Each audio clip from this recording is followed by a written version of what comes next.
my lovely sports fans. I hope you've been wheeling and dealing, styling and profiling, and swishing and dishing, because this is episode 3 of Boundin and Astoundin. And as you know, we always stay active on the glass around here. So, I don't know if you guys have noticed, but it's been 7 months since I last uploaded. And I'll just kind of be honest and square up with you guys.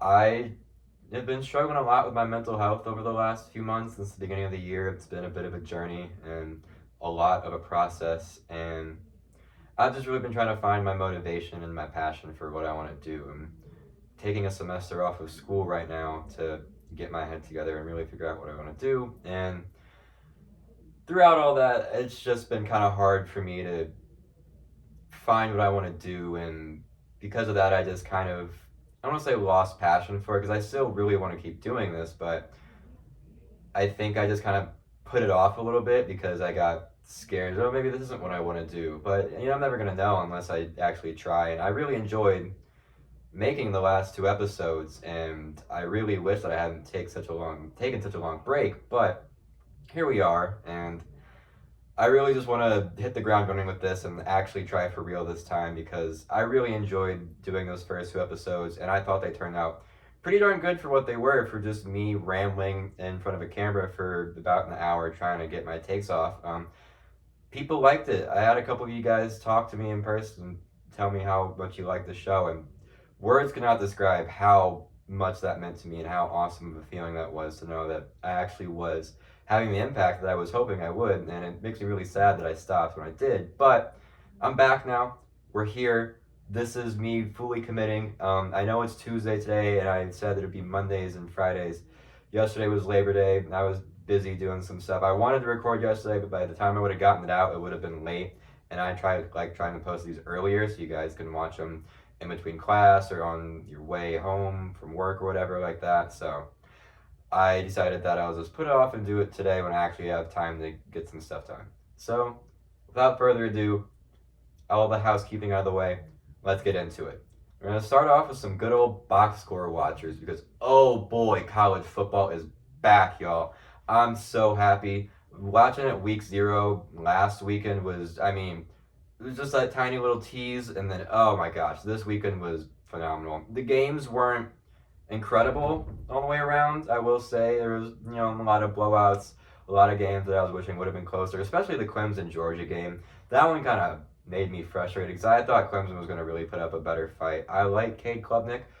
Seems like he's got a chance to be pretty darn good, but I just haven't seen enough of those flashes from him yet. It's here and there, but it's nothing ever consistent enough. We'll get more into that later.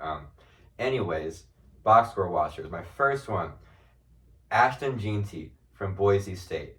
Holy crap. Now, if y'all know me, my favorite thing about football is the run game. I love running backs. It's my favorite position outside of cornerback. And if you have a solid ground game, there's a good chance I'm going to like your football team. I think Ashton Jeanty might be my running back 1 after this weekend. How could he be anybody else's? Not be anybody else's. It's ridiculous. I'm bearing the lead here. He carried the ball 20 times, and with those 20 carries, he went for 267 yards, which is 13.3 yards per carry, by the way, which is astronomically insane. And 6 rushing touchdowns. He was making guys miss all over the field. His vision is incredible. He runs hard, he runs low, he runs with force. He knows where his center of gravity is, and he uses it to his advantage. He is just so shifty.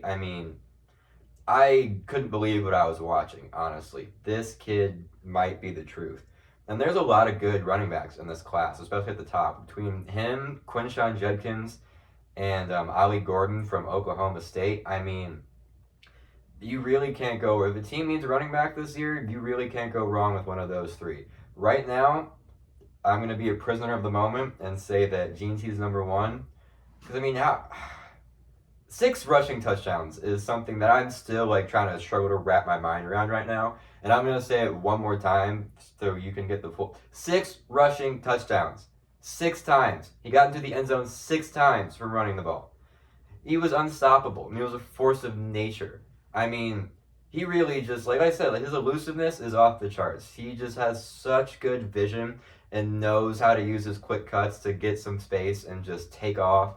Oh my God. I mean, I was so impressed with his performance this weekend. I don't think I'm going to shut up about it for a while. So, oh, by the way, I got a co-host in the 7 months that I've been gone. Everybody say hello to Ellie. Hi, honey. Say hello to the camera. I don't think she's going to. Anyways, our next box score watcher is good old Asia Wilson of the Las Vegas Aces, who dropped 41 points, 17 rebounds, 2 assists, 2 steals, and a block last night. And it is absolutely dominant victory. The Aces are looking pretty darn unstoppable game. And as a Liberty fan, I am nervous. I want us to win a championship so bad this year, and I think we can. I think our squad last year looked good, and it seemed like it was a guarantee that we were going to win, and then we ran into a brick wall that was the Aces. This year feels different. They are even more connected. They're playing Sabrina's not only is Stewie an MVP candidate this year, so is Sabrina, and that's been phenomenal to see. Her shooting has always been there, but now her stuff from mid-range and inside the arc is really starting to hit, and it's just beautiful. I mean, her passing, her feel for the game, it's all coming together perfectly. Oh my goodness. I almost started cursing like a sailor because this is how much I love Leonie Fiebich. She is so good. I mean, if her and Sabrina are the future of our backcourt, they're going to win at least 3 championships together. And I'm probably being a bit of a homer, but I mean, they play off each other so perfectly, so well. And I love Vandersloot. I think she's been a great point guard for us over the last 2 years. But whenever it's her time to officially hit the bench / leave, oh my gosh, Leonie is going to fill in perfectly next to Sabrina. And I am so excited to see that duo going forward for the next 5-10 years. I mean, this team excites me. And I know I'm supposed to be talking about the Aces, but we'll get back to them in a second here. They have the best chance to knock off the Aces. And I really, really, really think they can do it. Anyways, the Aces are scary, especially if Jackie Young and Kelsey Plum, did I say Plume? Plum, Kelsey Plum, are firing on all cylinders. I mean, there's a reason that they're the champions right now. I mean, they're 24-8. They're looking just as unstoppable as we are.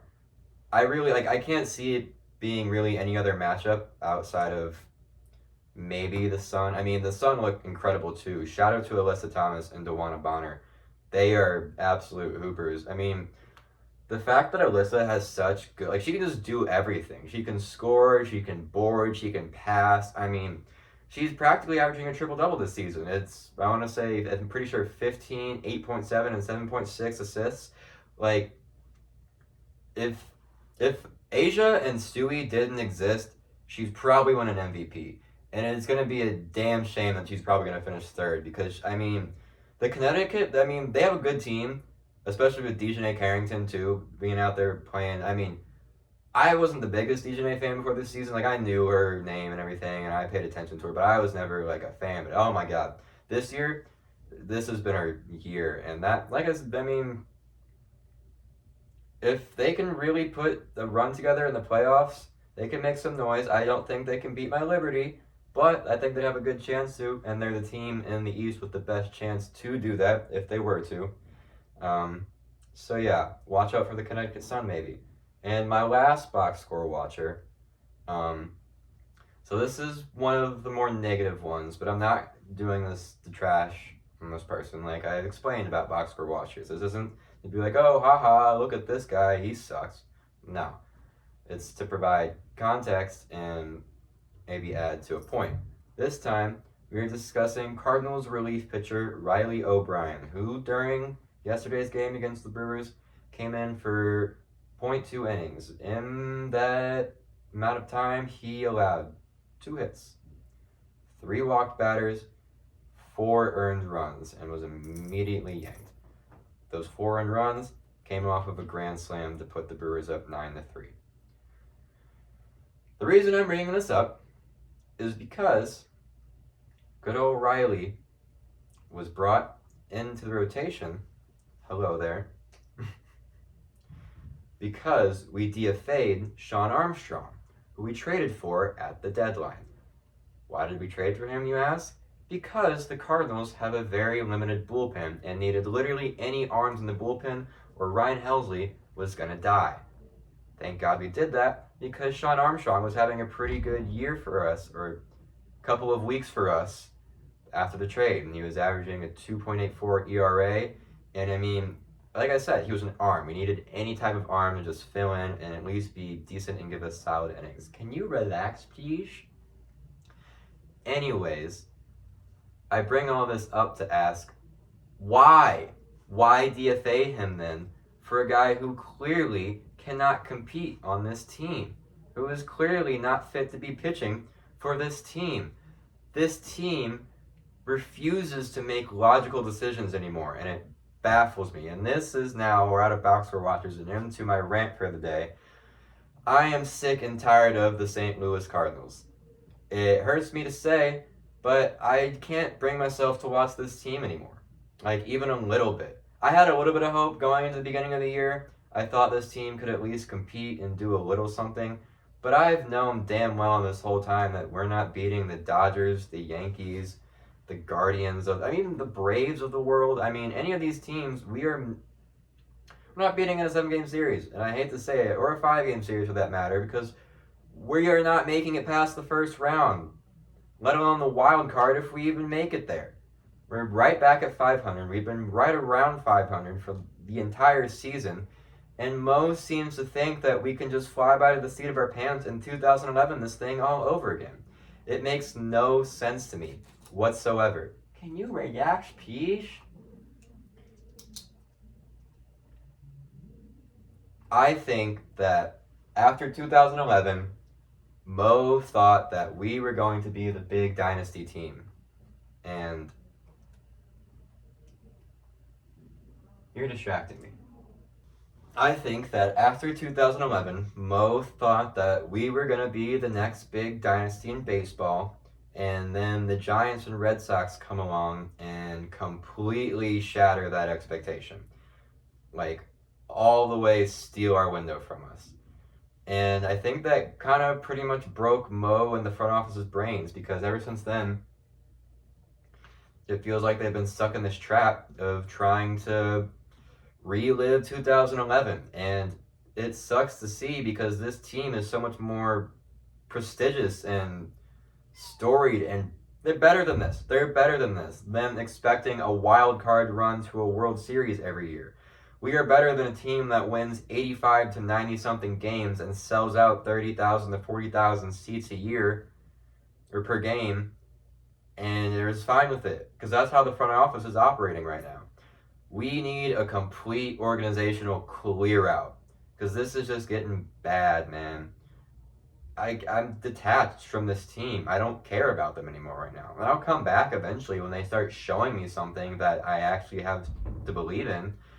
But for right now, who am I showing up for? A 36-year-old Paul Goldschmidt who's batting .230 right now? No. Nolan Arenado, who I love, but unfortunately has never shown up for us once in the playoffs the entire time he's been here. And I hate it for him, because we haven't even put a good enough team around him to actually be successful while he's been here. We've been successful enough to make the playoffs, but to actually give him something to believe in, to win, to show for it, not a damn thing.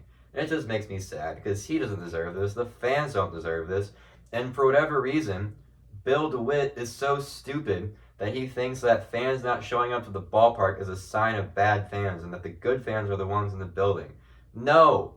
Those fans don't care about what's going on in the field. They care about going to Busch Stadium and having a good time and drinking with their friends. And there's nothing wrong with that. But for the fans that are actually paying attention to what's going on and want this team to be back to where they... This team has 11 World Series. I keep bringing this up every time I have this rant, because this, of course, is not the first time I've given this rant, because this team pisses me off. Every time I bring it up, you know what I mentioned? We have the second most World Series in MLB history. And we operate like we are a team that has never won a World Series in their entire lives. Their entire lives. It makes no sense. We're not the Cubs. We're not the White Sox. It's not like it's been a billion years since we've won a World Series. Why do we act like this? We are the St. Louis Cardinals. We are one of the best organizations, if not the best organization in baseball, next to the Yankees. We are one of the richest organizations in sports. We are one of the most storied organizations in sports. And yet we continue to act like some bottom feeder. Why? It makes no sense to me. It makes no sense. Why do they operate like this? I hope Yadier Molina quits his job. He should not be working for this team. And it makes me sad that they continue to operate like they have no idea what they're doing. Because they don't. Alright. That's my rant. I can't talk about this team anymore. It is going to make me too upset. And I'm going to get distracted. So, we're going to move on. Alright, I'm moving back into college football here. I won't go too deep into my recap of this weekend because, like I said, it was a little uneventful in terms of there's a lot of blowouts and stuff, and a lot of the top 10 ranked teams took care of business, and that was that. I do want to talk about Clemson. I really did think they were going to put up a better fight. I like this Clemson team. I think they have good pieces, and I don't think they're going to, well, I don't know. After the other night, I could see them finishing just above 500, maybe not even making the ACC championship game. Will I think that actually happens? No. Is there a good chance? Yeah, if Cade keeps playing like this, definitely, for sure. When he first took over for DJ a few years ago, now I'll talk about DJ in a second here. He seemed like he was the truth. He can make good reads. He goes through his process well. I mean, he can make most throws. He's not an uber athlete, but he's got pocket presence. He can move around. I mean, he's just about everything you'd want from a quarterback. And I don't know, he could have just been playing a darn good Georgia defense, but good quarterbacks find a way. And they especially don't look like that against a team like that. And it's just kind of sad to see because this program is really, really taking a dive. And it's kind of all... That almost sounded... It's not DJ's fault. But he is sort of the reason for the decline. Because everybody thought DJ was just going to be the next great Clemson quarterback to come after, Deshaun and Trevor and now him. Lo and behold, DJ gets completely broken. I don't even know why. That's what I've been racking my brain ever since last weekend when Florida State lost. And now after yesterday, I just don't know what's going on with him. That game yesterday, he just could not make a single short throw. Couldn't even make the dink and dunks. And that's like the most important thing right now for him, is being able to make those, because that's how he's going to be able to build his confidence back up and be able to make better reads and play like a competent quarterback. But at this point, I don't even know if that's possible. I mean, he was 50% of his passes last night, 1-to-1 touchdown interception ratio. He threw 42 passes and only threw for 272 yards. He had 6.5 yards per attempt. I want to root for him, I do, but I just don't know if there's anything left. And I don't know if it was that he lost his confidence after the Cade benching, because it's not like he looked pretty good that whole season up until that game that he got pulled, because they had no other choice. They had to try something. I think that plus his PCL injury just kind of ruined him almost, and now he can't even get back to his sophomore season form, because he looked good that year. He actually looked like he wasn't, I mean, I'm not saying he was going to be a top guy in his draft class or anything like that, but he looked like he could lead Clemson to a solid record, a good bowl win for sure, and maybe even be a potential playoff contender. But now, poor guy's probably not going to play week 3. I can't say that. I don't know how Florida State is operating, but I mean, if he keeps this up, I can't imagine he's going to be playing for much longer. And that would suck to see. It would really suck, because I don't want to see it. You root for the guy like that. I mean, when he took over for that one game, or those 2 games when Trevor was hurt his freshman year, I mean, ever since then, I was like, oh my God, this guy's going to be awesome. I love him. He's great. Fortunately, it's just not how it went. And I really, really hope he figures it out. I hope he really, really starts drilling in, taking his short stuff and then working towards the intermediate and all that. But I just don't know if that's going to happen. And yeah, Florida State, that's the other thing, is now they're not even going to be able to talk about the whole, wow, they snubbed us last year. I can't believe they do that. Because now they're just the laughing stock of college football at the moment, which is funny because, like, screw Florida State, but still, it's like, damn. The literal almost top 4 team last year almost made the playoffs to starting out 0-2 to 2 teams who should definitely not have beat you at all. And respect Boston College. They are a good football program. Shout out to Bill O'Brien. Someone was talking on Twitter. He is just a guy who is going to get the absolute most out of just an average group of guys. I mean, he's got a talent for it, and it's impressive. And I really am excited to see what he does to that football program, because BCU's always at least been decent. And having a big win like that under their belt is going to go a long way for that program. So I'm excited to see that. Those are really the 2 big things about college football I wanted to talk about. Florida losing was absolutely hilarious. Go you. I don't have much to say about it other than I didn't think they were going to be that good this year anyways. I will never understand the Florida hype most years. It's the same thing with the Notre Dame hype. I understand that they just beat number 20 Texas A&M, but who cares?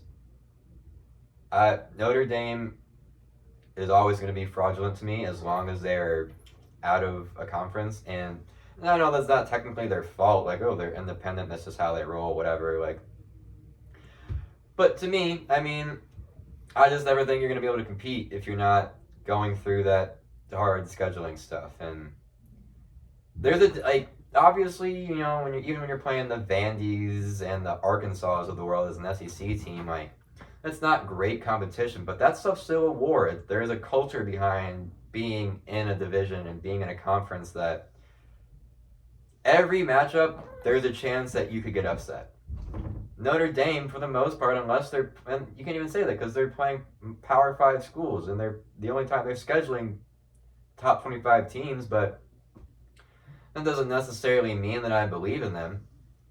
And this is probably just me being biased and a hater, but those are my thoughts on why I think that Notre Dame will always be a little overrated to me.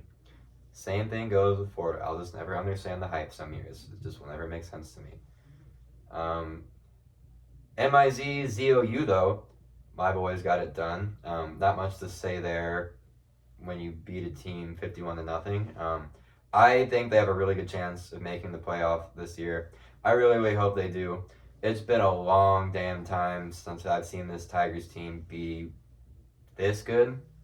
And this team is, I want to say, all around better probably than the year, 2014, right? No, 2013, when they went to the SEC championship game against Auburn and would have went to the championship game had they won. But unfortunately, Trey Mason had other ideas and ran for 200 yards on us.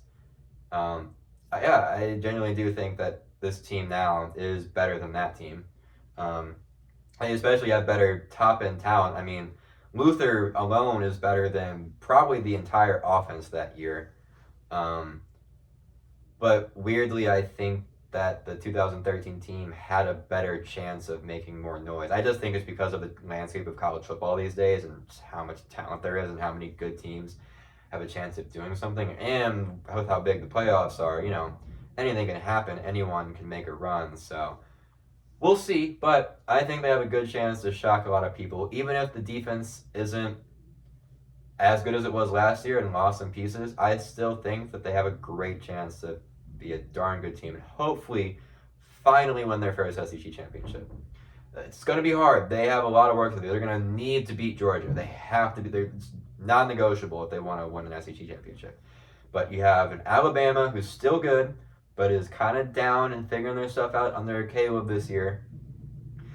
The only other team, I mean, you got Texas now, who's going to be good, but horns down, we can beat them if we need to. It can happen. Oklahoma, I'm not concerned about. I don't care. I'll say it out loud. Dylan Gabriel doesn't scare me. Not even a little bit. Bring the Sooners on. Auburn will still be good. But outside of that, like, I don't know. I think they can do it. I think they can really do it. I hope they do. If I had to pick, I think the championship game, I think Alabama will still make it. I think it'll be Alabama-Mizzou. I think it'll be Alabama-Mizzou in the SEC championship game this year. And I will leave my actual prediction for that game to when we get to that point. And I think that's all the college football stuff I have for right now. Good, fun weekend. A little too many blowouts for my liking, but man, I'm just happy that it's back. It's the best. Next up, we got matchup previews. I only got two today. For one, we got Sun versus Storm in WNBA tonight at 7 o'clock. This is a pretty darn good matchup we got here. The Storm are 19-16 and really looking to make a playoff push. I really like the Storm. I'm waiting for them to have their moment and like really break out. And I thought it was going to be this year. I guess not. They got some more work to do, some more pieces to put in place. But Jewel Lloyd is maybe I want to say my favorite non-Liberty. I don't know if that's true. That's such a hard list to put together. I'm going to see if I can do it on the fly right now. So excluding Sabrina and Stewie and Leonie, who are my actual three favorite players in the league because they are awesome and they're on the Liberty. One, I'm probably going Angel. Am I? Yeah, I'm going Angel. One is Angel. Two is Jewel. Three is Arike. Four, I mean, probably Caitlin. I do love Caitlin, but man, there's just, I'll keep Caitlin at 4. Sorry, this is bad podcasting, dead air. Oh gosh, is Dejanay up there now? She might be. No, I'm going to go Alyssa Thomas. I'm going to go Alyssa Thomas at 5. She could just do it all. I'll never shut up about her, and this is why I'm talking about the Sun and the Storm, so I can talk about Alyssa Thomas more. Yeah, so the Sun are trying to make a push right now as well, but not to make a playoff spot, but to steal the 1 seed away from the Liberty, and they've got a tough little schedule. They play the Storm 2 more times in that time frame. They play us 1 more time. I think they have the Sky coming up right after they play the Storm, so it's going to be a hard battle for them to get there, but we'll see how it shakes out. DeWanna Bonner's been on a tear recently. It was DJ. It was Dejanay who dropped 22 in the last game. They've all been firing on all cylinders. They're making me a little nervous, I won't lie. I don't think they're going to beat us, but like I said, like I said earlier, I do think they have the best chance out of anyone in the East. And if they can go on a hot streak to end the year, we'll see. My prediction is that Jewel will have 19, 4, and 8 assists on 50% shooting, and the Storm will upset them, even though Alyssa will finish with 16, 10, and 6. Those are my stat line predictions and who I think the 2 key players of the game will be, which is kind of obvious because they're the 2 best players on the team. But in a slugfest like this, getting down to the wire, I think it's going to come down to the 2 stars being the 2 stars. And my other matchup preview is after a very, very, very, very long offseason, the NFL is finally back. So, Thursday night football, Ravens, Chiefs, the rematch of the AFC Championship game that I am still really upset about, and part of the reason I didn't do episode 3 way back after that game was because I was very, very, very upset about the result. God, it still hurts. I'm really excited. Thank God the NFL was back. I said it last year that I thought that this was the best chance the Ravens had to win a Super Bowl since Lamar's rookie season. Um, I lied. It's this year. This is our best year to do it. We have to exercise the demons. We really do. And step one is, and I'm not saying that a week one regular season game is going to be the ultimate justice for that loss, but it's going to be a good start. So, like I said, we need to exercise some demons this season.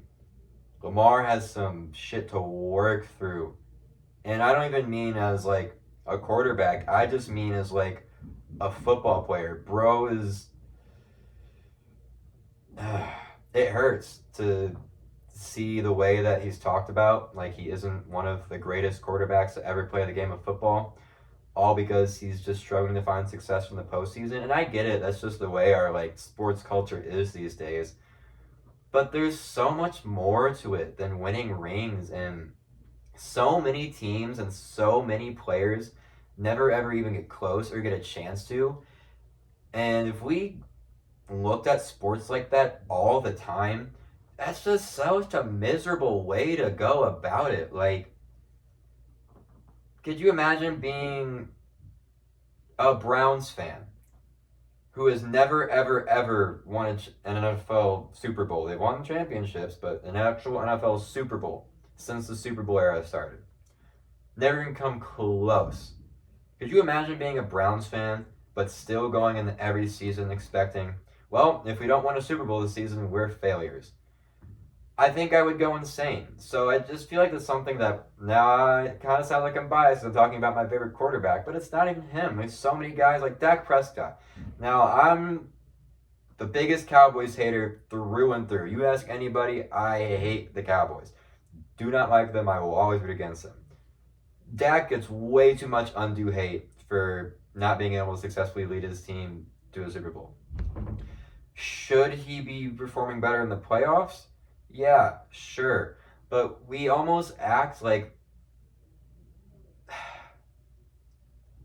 people will cape for like Josh Allen, who has essentially done the same stuff and has had about the same amount of success in the playoffs and has only had like one or two more good games than Lamar and Dak have. But somehow the conversation around him is never about why hasn't Josh won a Super Bowl yet? Because honestly, he's had some better teams around him than the Ravens and the Cowboys have. It's debatable, but they've all had these teams to where any one of them should win a Super Bowl, and they haven't. And there's nothing wrong with that. It's just this is how football works, especially when you have a guy like Patrick Mahomes right now running the league. You think people were having these conversations like this when Brady was doing this stuff? No. People were like, well, damn, it's the Patriots. What are you going to do?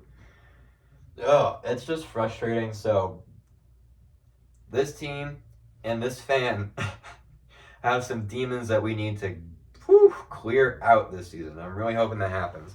I think it's going to be a really good game. Obviously, it's the Ravens and the Chiefs. It's going to be a weird one. It always is. It's never conventional. I weirdly feel like it's going to be kind of a shootout. I think it's going to start out with us being super run heavy and trying to give Derek a lot of touches. I don't think we're going to go down early. I think it's just going to start going really back and forth. And I think that we're just going to have to keep up in a shootout for whatever reason.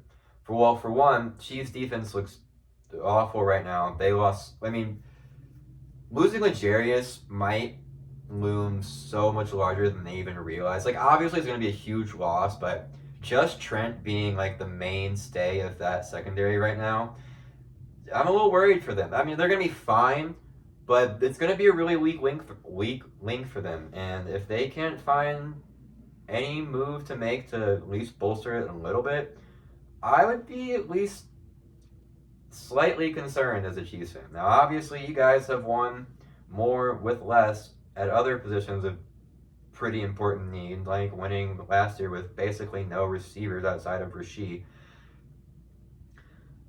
The corner's a little bit different. And I think that having a weak secondary and having a weak D-line are the two biggest death sentences in football for a defense. For an offense, it's a weak O-line. But for a defense, it's a weak D-line and a weak secondary. And They can't figure it out. I'm not saying they're going to be bad this year or anything like that, or that they're not going to make it to the AFC Championship game. I just think that this could be something that they could have exploited down the line and teams could take advantage of. And they definitely need to bolster their secondary a little bit because it's looking very yucky. So my score prediction, I'm going to go 38-35 Ravens. I'm going to take my homer pick. I think we're going to beat them. I do, like I said, I think it's going to be a shootout, which I know doesn't normally happen with us. But the second time we played the Chiefs, it was in a similar vein. So I think it'll happen. My two keys for this game, for the Ravens side of the ball, I'm going to go with Rashad Bateman. Like I said, Trent is really the only guy in that secondary. Rashad's not going to really have anybody who's going to be locking him down. And if he wants to have a big season this year, it starts week 1. If he can capitalize on not having a lot of attention put on him and having guys who he can definitely work his way around in coverage, it's going to go a long way towards him having the season that Ravens fans have thought that he could have since his rookie year. And then on the Chiefs side of the ball, I think it's going to be Nick Bolton. He needs to be everywhere for that team to fill in for the fact that it's really just him and Trent out in coverage. I know I keep saying it, but it's important. It really is. So the Chiefs, Nick Bolton needs to be everywhere all at once on the football field at all times. And those are the two big keys. All right, I got 2 more things today before we get out of here. My first thing is, so I don't know if you guys are tapped into WNBA Twitter at all, but unfortunately I am. And gosh, I thought NBA Twitter was bad. Whoo boy. The main problem, I think, with WNBA Twitter right now is just that there's a lot of people coming from NBA Twitter who don't know a lot about the WNBA because they hadn't started watching until Caitlin and Angel got there. And so they're trying to apply all of these NBA thoughts and like stats onto the WNBA. And that's just not how this stuff works. Like, it's all coming to a head here with the Caitlin Clark Angel Reese stuff. And as an objective fan of both players who has been paying attention to both since before they got into the league, it kind of sucks to see that.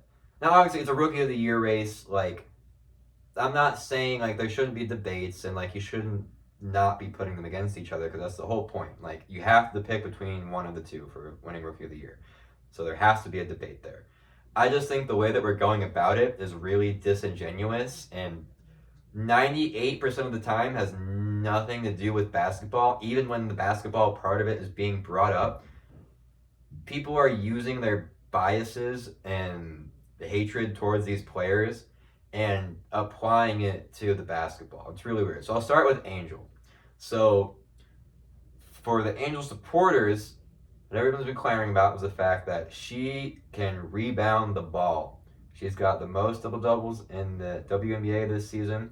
She's got the most in WNBA rookie history. She's got the most rebounds in a season in WNBA history.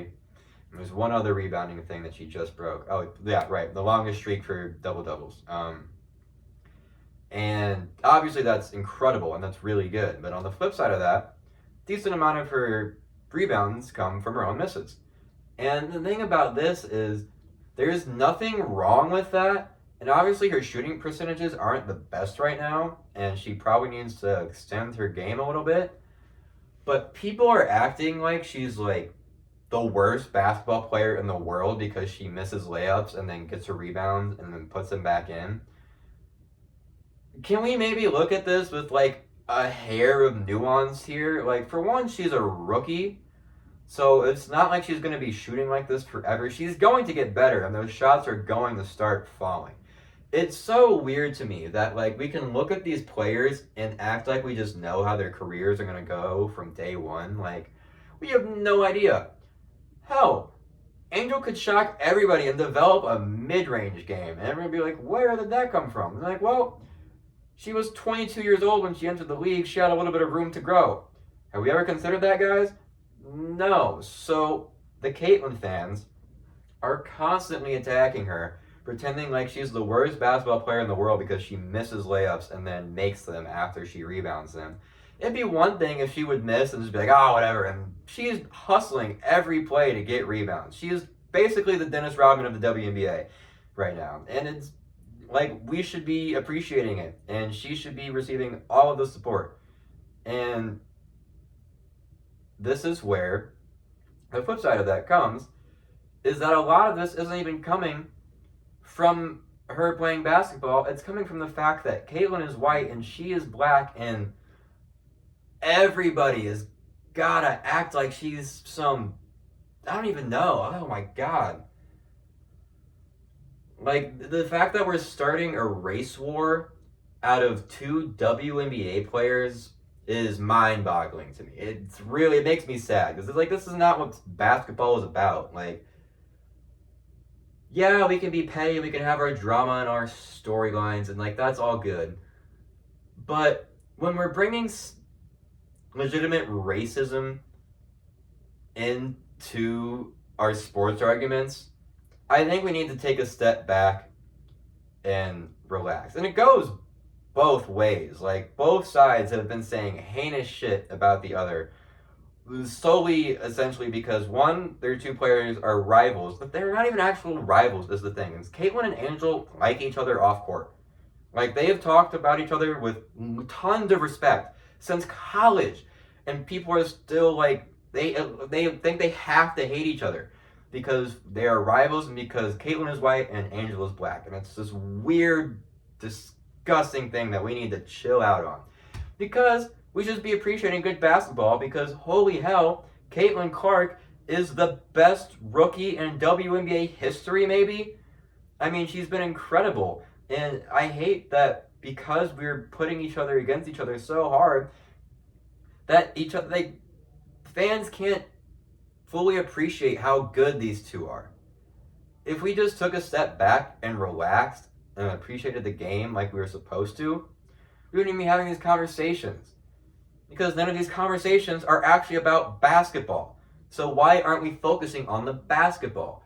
It's so weird to me that people have decided to use these two as vehicles for their stupid race arguments, and it makes no sense to me. Like, it doesn't matter at all. Can we just appreciate good basketball? That's what this whole rant is about. Can we just appreciate good basketball? We have a rookie tandem we probably haven't seen since, I can't even think, probably ever. This is probably the two best rookies we've had come into the league like this ever. And we're sitting here putting them against each other like it's a war. Please, I beg of us, just appreciate good basketball. And when we're having these conversations, use just an ounce of nuance and objectivity. Please, it will make everything so much better. Because when you're not using nuance in these conversations, you just end up sounding like an idiot. You end up sounding like an idiot and an asshole. Because you have no idea what you're talking about. Because you're looking at things at the most surface level. And that's just not how any of this works. Like, you know, sorry if I sound crazy, but me personally, I don't like it when two basketball players are basically propped up as I don't even know where I'm going at this point. Leave the girls alone and just talk basketball. Alright, and our last topic of the day is a little NFL season preview before everything starts. I'm gonna go through who I think will finish with best record, worst record, award predictions, biggest riser, biggest faller, NFC champion, AFC champion, Super Bowl champion. Alright, starting with best record. This year, I think the Texans are going to take a huge jump up to the 1 seed, win 14 games, and, I mean, let me preface this by saying that I think the Stephon Diggs edition is going to be so huge. Not because I think he's going to be their leading receiver, because honestly I don't think he will be. I think it's going to be Nico. He is going to open up that offense, him and Joe Mixon together. Oh my God. I mean, they just have weapons up and down now. And when you have a quarterback like CJ Stroud, who's so good, so young. It's the same thing of like a Lamar or a Josh Allen or a Patrick Mahomes. You have to capitalize on that window as soon as possible and start bringing talent in the building. And that's exactly what they did. So I think the Texans are going to have a huge year and go 14-3.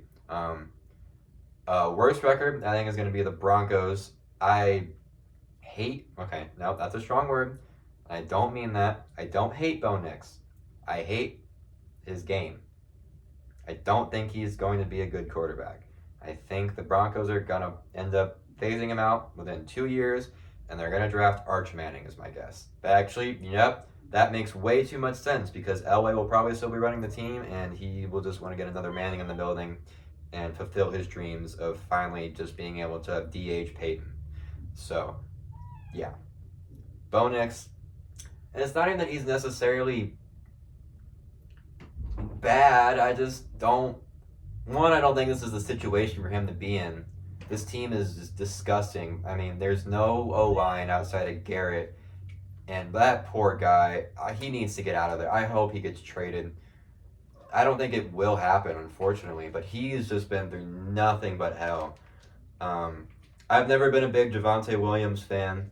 I just don't think their run game's going to be there either. Jaleel McLaughlin I like. I think he's decent, but he's nothing more than a two-back. But Javonte is just not a guy who I trust to be my consistent lead back and actually get good production from and get more than 3 to 4 yards a carry from a season. They traded Jerry, so now they just have Cortland Sutton, Tim Patrick, and Marvin Mims. And I like Marvin Mims, but he's not the Judy replacement. And Cortland's probably out on his way out the door by the trade deadline. Their defense it makes me want to throw up. Poor PS2, my favorite quarter in the league, is going to be stuck on the worst defense probably of all time. I mean, they can't do anything. They can't stop the run. They have absolutely zero secondary outside of PS2 and a couple of second-year guys. I can't see them even winning 4 games, honestly.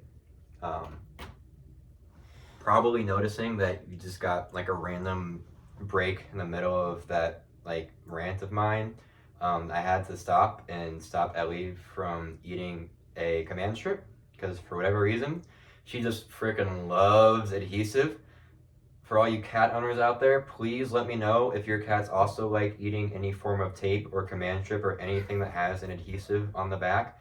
I don't know what it is about it, but she will lick it, and she will smell it, and she will eat the whole darn command strip for some weird reason. I don't know why. If anyone knows, please enlighten me. Anyways, Broncos defense is absolutely terrible. I really don't see this team winning more than 5 games max, and that's me being generous. I'm pegging them at 3-14. We'll see. They can win 2 more games than that. Don't think they will, though. I really don't think that. I just don't see it for them. All right, biggest riser I think is going to be the Titans. They just had a good offseason, just like a weirdly good one. Like every time I would get a notification from Schefter or Rappaport, I would just kind of be a little shocked. It was like, where did this come from? Like, I just didn't expect them to be big pursuers in free agency and take these big swings, but going out and getting L'Jarius Sneed in your secondary is obviously phenomenal. Their defense has always been good, so he's going to tie that together pretty well. And going out and signing Pollard to replace Derrick Henry, another great move. I kind of wish that they had let Tyjae rock and let him be RB1 and draft somebody and just go from there. But I still like the move. I think that's a great 1-2 punch in their backfield. I'm a Will Levis believer. I wasn't always, at least last year. I shouldn't say that. I just did not think he was going to be as good as he was last year. And I'm a Kentucky fan, and I watch him all the time in Kentucky. I just never saw this for him. But he's got a great arm. He's got a great deep ball. He can make the shallow stuff. He needs to work on his intermediate game and his pocket presence. But, I mean, he is better than I expected him to be. That's for damn sure. And if he can build on his success from last year and build some more chemistry with this receiving core, and him and DeAndre seem to have a great connection already. So, I mean, I think they have a chance to. I'm not gonna say win. They can't. They're not gonna win the AFC South, obviously, because I just said that the Texans are gonna win 14 games. But I think they'll make the wild card spot from the AFC South. I think they'll be one of the two teams to make it. That's my prediction. Record. I will peg them. I'll give them 10-7. I bet they can sneak to 10-7. Yeah, we'll go 10-7 for the Titans. My biggest faller. This was a hard one. And I don't even really know, like, I don't know. There's just a lot of different directions that I felt like I could have gone with this. I went with the Bucks, and it felt like kind of a cop-out, like kind of the easy answer. Obviously, they didn't, like, really lose anyone, but I just don't see them repeating their success. Obviously, the NFC South isn't really anything to write home about right now. But I think with Kirk being in Atlanta now, I think and Arthur Smith being gone finally, having a coach with a brain in his head, I think the Falcons will win the division this year. I think this is going to be another NFC South year where they're just all really bad though, and a team that makes it is either like maybe 10-7. I honestly think we're going to see them be 8-9. I bet an 8-9 NFC South team makes the playoffs this year. That's my guess. Then I bet it'll be the Falcons. And I like the Falcons, I do, but I just don't think they're fully put together to be a 500 team and make the playoffs. We'll see if I'm wrong, but I just don't see the Bucs repeating their success. I think they'll go 6-11 this year. Are probably positioning themselves to maybe draft a quarterback to replace Baker after he leaves anyways. I don't think he's going to stay too much longer. I don't know where he'd go, but I don't think they're committed to him being their quarterback for the future. And this is a darn good quarterback draft class coming up this year. So I could see them trying to get a guy like Carson back. I think that's probably who they're hoping for is Carson. If Cam Ward declares, though, oh my gosh, I like Cam Ward a lot. And we'll get more into that deeper into the season. I'll start doing, like, every couple weeks, I think I'll probably do little, like, mini scouting reports on like guys I like and who I think are risers, who I think are followers from college football. Along with that, I'll probably do like a Heisman rankings update. I don't know. There's a lot of things I want to add and for the college football season, and so I can cover everything. So we'll see how that goes. It might be more like once a month I do a scouting report, and then every 2 weeks is the Heisman stuff. We'll see. It's week 1. We'll get into that when we get into that. But yeah, I just don't see them repeating their success, and I think they'll go 6-11. For my MVP, I kind of alluded to it when I said the Texans are going to go 14-3. C.J. Stroud. I think C.J. Stroud's going to have, I can't really say Lamar-esque. I only say Lamar-esque in terms of building on your rookie season and going nuclear sophomore year. And that's what I think is going to happen. I think he will probably be he'll be top 5 in passing yards. I bet he'll lead the league in touchdowns and completion percentage and win MVP. I'll put him at 38 touchdowns to 6 interceptions. And that's why he'll win MVP, because his TD to interception ratio will be freaking redonkulous. And they're going to be 14-3 and be the best team in the league. So I'm going to go with CJ Stroud. Oh man, Offensive Player of the Year. I've been bouncing back and forth on this one. I made a pick, but I don't know how much. I mean, I like the pick, but I don't know how much I believe in my pick. But I believe in it. I do. I'm not okay. No, I don't know. All right, no. Breece Hall. It's gonna be Breece Hall. I'm high on Breece Hall. I think he's probably. I don't think he's gonna be the best running back in the league, obviously, because CMC exists. But I think he's gonna have the best season from a running back in the league. I think he's gonna lead the league in rushing yards, and I bet he will also finish with 35 catches for 350. That's kind of on the nose, but I'm going to go with he's going to have a pretty darn good receiving season too and wins Offensive Player of the Year. And he will win Offensive Player of the Year because he's going to be the reason that Jets offense functions. Because my hot take, It's really not even a hot take. I just don't think A-Rod's going to be that good this year. I just think that he's 41 years old and is losing his mind. And he already was having a pretty hard fall off that last year in Green Bay. I'm not saying he's going to be bad or anything. Like, he's still going to be a top 15 quarterback for sure. I just think he's going to be on that back end of like 13 to 14 to 15, maybe in the latter half of the league of the 16 to 17. I doubt it.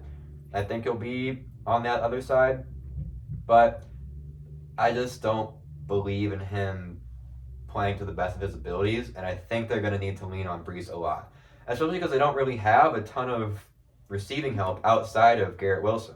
I mean, Conklin's good. I like Tyler Conklin, but he's not a Kelsey. He's not an Andrews. He's not a Kittle. He's not a Laporta. He's not a Hawkinson. He's not any of those guys. And there's nothing wrong with that, but when you don't have a tight end like that, you can't really get away with not having a number 2 receiver, because they really don't. They still have Lazard there. I forgot they signed Mike Williams. But even then, Mike didn't look great last year whenever he was healthy. And how much do I believe in a receiving core of Garrett Wilson, Mike Williams, Allen Lazard, and Tyler Conklin? A decent amount, but I'm not super confident about that. And I know this is a lot coming from a Ravens fan who's a receiving core with Zay Flowers, Rashad Bateman, and Nelson Aguilar. But we also have Mark Andrews, like I said, and Zay Flowers is darn good, and Rashad's at least young and has a chance to break out. Again, I'm not saying ours is better or worse or anything like that. It's almost apples to oranges in a way, but as someone who's a fan of a team who is having receiver struggles right now, I can identify that I am not very confident in this core as a whole. And it's not even entirely their fault. It's really more the fact that I just don't think that Aaron's going to be able to effectively pass the ball in this offense at his age. And there's nothing wrong with that. It's just, I think it's his time. And I think that if he hadn't torn his Achilles last year, that he probably would have played last year, been pretty bad, not bad, but serviceable at best, and retired. So we'll see. Maybe I'm wrong about A-Rod, but I still think that Brees is going to be the complete engine that offense runs around. So that's why I think Brees is going to win Offensive Player of the Year. Defensive Player of the Year, this is another one that I was all over the place on, but the second that I thought of him, I felt pretty strongly about it. I think it's going to be Nick Bosa, and I don't think he's won one yet either. I'm almost positive he hasn't. And it's kind of, wait, yes he has. He won in 2018? Oh gosh, if I weren't recording this on my phone, I would look it up. Now I can't remember. Somebody fact check me in the comments, or I'll fact check myself in the comments after I edit this.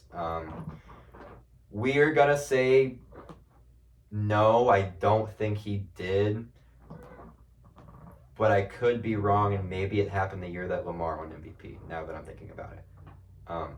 Anyways, it's not important. I think that he's gonna win because I think that this Niners defense is going to be probably the best unit in the league this year. I think the Ravens are going to take a small step back. I don't think it's going to be too much of a fall off, but just from losing PQ, losing Mike McDonald, who is going to be so good in Seattle, I'm really happy that they got their guy. I think that's a perfect situation for them. Seattle's always been a team that's prided themselves on their defense. They have a really good young defense right now. Oh my God, him scheming up stuff for Devon and Reek is going to be a thing of beauty. I'm really glad to see him go to a good situation. I'm really excited to see what he does with that offense. I know that he's obviously going to be more focused on the defense, but I'm very excited to see what he can do on the other side of the ball, and if he takes any control over that at all. He might just leave it up to his offensive coordinator, but I could also see him at least have a little bit of autonomy, and I'm just excited to see how that team turns out. I've always liked the Seahawks. I love Jackson Smith and Jigba. I think he's going to be a star. So I'm rooting for him. I'm rooting for them. Anyways, I just think the Ravens are going to have a small little fall off, and that the Niners are just going to widen the gap widen the gap just in terms of a one season. I think they're gonna be far and away the best defense, and I think Nick is gonna be a big contributor to that. I probably think he finishes with. He's a guy who I can say comfortably could definitely finish with 20 sacks, which is so crazy to say out loud, but he could definitely do it. He can definitely do it. I bet he'll hit 20 and a half, and that will get him Defensive Player of the Year. Offensive Rookie of the Year, I know it's chalk, I know it's basic, but I mean, it's going to be Caleb. If he is who everyone thinks he is, and the Bears are at least, like, they don't have to be good, obviously. That's not how Rookie of the Year works, but I think he's not going to lead the Bears to like the playoffs or anything like that. He's going to make them look competent, and he's going to perform well in that offense, and the Bears have put enough talent around him to where he literally all he has to do is throw the ball, and he'll probably end up with 3,600 yards and 23 touchdowns. So if he is who he says, if he is who he thinks, if he is who we think he is, then I can't really see it being anyone else but him. Maybe Malik Neighbors. I do love his game. I'm only hesitant just because he has Daniel Jones throwing the ball to him, and Daniel Jones is not good. So I'm a little weary to say that I think it could be him. Defensive Rookie of the Year. I think this is one of the hardest ones because you just never know who's going to get what snaps and who's actually going to like start and stuff. So I'm going homer pick, and I'm going to go with Nate Wiggins. And it's really not even that much of a homer pick because I really do think that he's going to be our, like, not our most important defensive player, but he has some big role to fill here being our CB3 and our nickel corner because we use our nickel corner a lot in our in our defense. And if he can be not even necessarily locked down, but can keep up with these guys, and because he's so athletic, he is a freak of nature, and that's really why I think that he's going to win it. Just because he's such an athlete that I think he's just going to be all over the field for our defense and just be a guy who can do anything we need him to do. So I think that it'll be Nate Wiggins winning Defensive Rookie of the Year. I didn't pick a Comeback Player of the Year because does anybody even know what this award is anymore? I sure don't. I thought I did. If I had to pick, I'm just going to go Joe Burrow just because, he was injured and that stupid doctor on Twitter said that his thumb ligament was so bad that he'd never be able to play football again. I don't think that's going to happen, obviously. I think he's going to be perfectly fine, and I think he's going to have a great season like everybody expects him to because he's Joe Burrow and he's really good at football.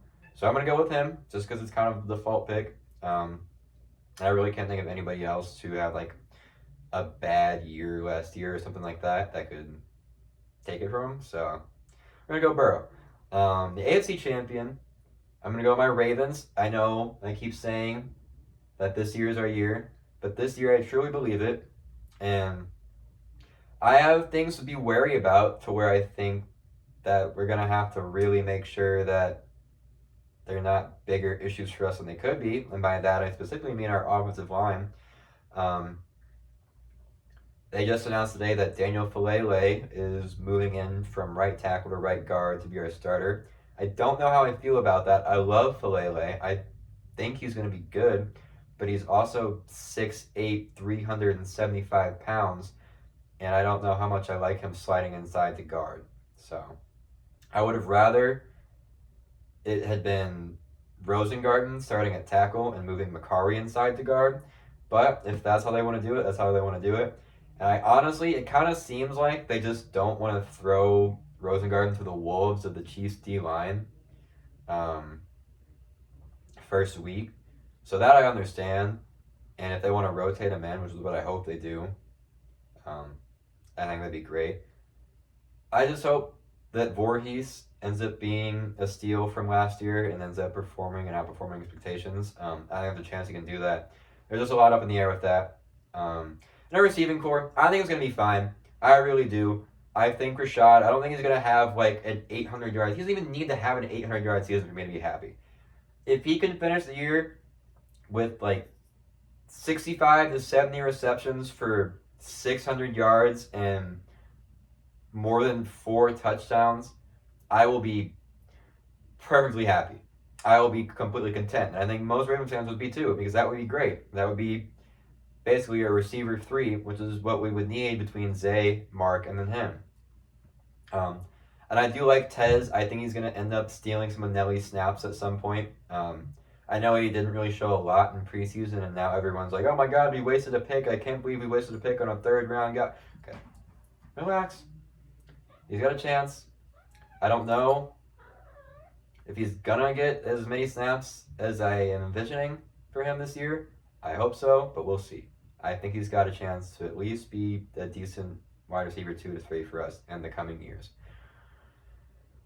But my thing that gives me hope about this team the most is that we have Derrick freaking Henry. And oh my God, him and Lamar and the read option together is something that I am so excited to see on Thursday.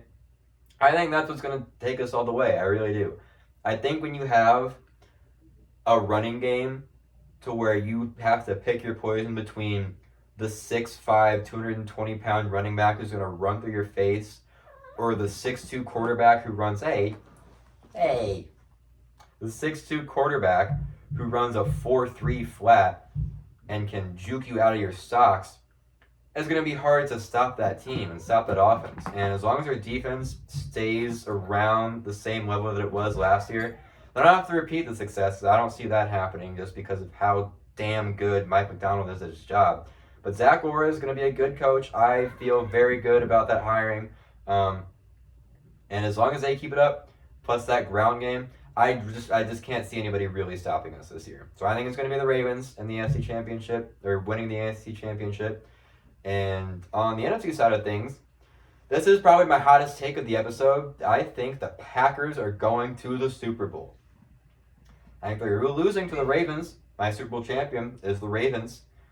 But the additions they made this offseason, I mean, their receiving core, they just have so many. I'm all over the place because I just like this team a lot. I don't even know where to start. We'll start with Josh Jacobs. They signed Josh Jacobs, who is a huge improvement over Aaron Jones.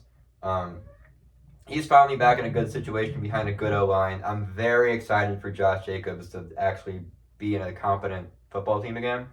Because Josh Jacobs is one of my favorite running backs in the league. And I love seeing him successful, and watching him last year struggle through how bad that team was made me very sad. So I am very happy to see him on a team that actually has an O-line that can block for him. And I think that's going to be huge. Because, my gosh, when you have a quarterback like Jordan Love who has all these weapons around him with... I mean, who's the guy here for the Packers? It's a genuine question. Who is going to be their wide receiver 1? The signs point to Jaden Reed, but I mean, Dontavian Wicks is basically Devontae Adams. I'm already blanking. I didn't even mean to. Christian Watson. You said yourself Christian Watson was supposed to be the number 1 guy. But then Jaden Reed came out of nowhere and was going crazy. And they have Luke Musgrave, who I think is going to be a great tight end for them. I mean, they just have so many young weapons. When you have a team like that, you can just throw it anywhere, throw it all over the yard, and they had a consistently great defense. I mean, I think they've got a really, really good chance to make more noise than everybody's expecting. Will you relax? She wants me to play with her. She's getting tired that I've been doing this for like an hour, and that's why she's going insane. Anyways, they're just a very well-rounded team. They have a strong secondary. Their front 7 is maybe one of the, I'm going to probably say top 5 in the league. Yeah, absolutely. Between Walker, between Quay Walker, between Devontae, between Devondre Campbell, between Luke Van Ness. I mean, their front 7 is intimidating, and that's going to be huge for them. And I know I'm kind of rambling about this team. I just like them a lot.